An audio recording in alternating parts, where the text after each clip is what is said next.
Hidden deep in the Yorkshire Dales is a highly profitable direct mail company selling business opportunities to the British public. 27 new messages.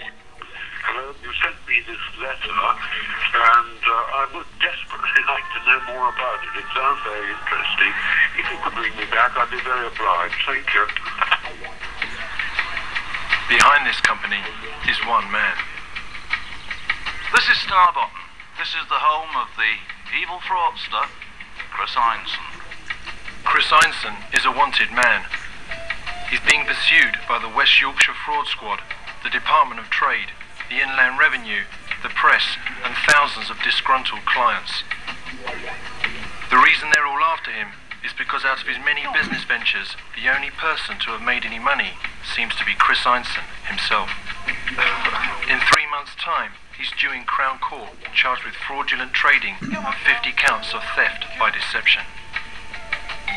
Master swindler going for a walk with his criminal dog.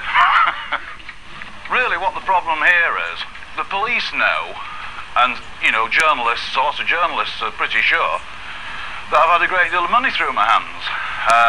And let's face it, if you read a nasty article in the paper in black and white, it's got to be true, hasn't it? You know? Up to now, the media have portrayed me as some sort of evil monster, and at the end of the day, I want to set the record straight. In this cuttings book, I have actually lovingly kept every national press article that I was aware of. There may be more, I'm sure there will be, but I got most of them. So here we have the Mirror, and they open with Mail Shot Man Who Never Delivers. So there we go. And it's in 2 colour, I might add. And the copy opens, one of Britain's most notorious conmen is up to his old tricks again. Says that investors in his latest scam can make up to $50,000 a year. In practice, the only person likely to make a profit is the loathsome Einson himself. But then as we get further through, we get such classic things as a cash grab, we have a master cheat. Later, we are poisonous, a rip-off king, what a carve-up, swindler pulls a fast one, new face of old racket, and we have here one of the early articles by Tony Hetherington, who writes in a fairly obscure paper called the Mail on Sunday.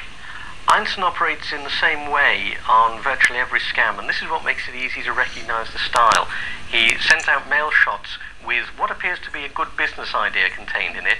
People think they're dealing with an established business and paying to become agents, but in fact the businesses themselves don't really exist. It's an idea, it only exists on paper, but of course by the time they find that out, their money's gone, the business is gone, and they're left with nothing. And so we have the Mirror again, and something I'm quite proud of, it's the top 10 roll of shame. And I'm delighted to say that we're at number 5, and we're also at number 4. I think that's pretty good. I remember the days when the Beatles were in at sort of 1, 3 and 5, you know? One of the things that Einson is very skillful at is getting away with these scams over a long period by sticking to the grey area of the law between civil and criminal. He rarely trips up. He manages to keep everything to a level of law where you'd have to sue him to prove that he'd done something wrong. Frankly, it is difficult to see how Einson gets away with it. He seems not to break any criminal law. Well done, Tony. Ha ha!